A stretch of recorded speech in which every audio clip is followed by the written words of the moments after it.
ભારતીય જનતા પાર્ટીના શાસનમાં વારંવાર પેપરો લીક થાય છે। જે એનટીએ દ્વારા નીટની પરીક્ષા લેવાની હતી અને એમાં 22 લાખ જેટલા વિદ્યાર્થીઓએ પરીક્ષા આપી હતી।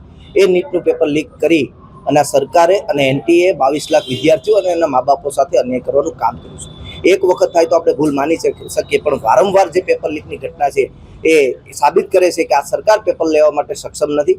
પેપર લીક નથી પણ સરકાર જ લીક હોય એવું અમને લાગી રહ્યું છે। તેના વિરોધમાં આજે ગુજરાત એનએસયુઆઈ દ્વારા એનટીએની નેશનલ ટેસ્ટિંગ એજન્સીની નનામી કાઢી અને વિરોધ પ્રદર્શન કરવામાં આવ્યું। આ જે ડોક્ટર માટેની એક્ઝામ હોય છે એમાં 22 લાખ જેટલા સમગ્ર દેશના વિદ્યાર્થીઓ હતા।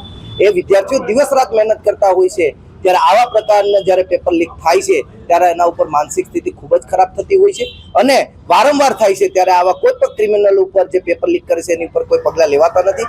ક્યાંક ને ક્યાંક સરકાર અને સિસ્ટમના લોકો આ પેપર લીક કરવામાં સામેલ હોય એવો પણ અમારો સ્પષ્ટ આક્ષેપ છે, એટલા માટે એના ઉપર કોઈ પગલાં લેવાતા નથી।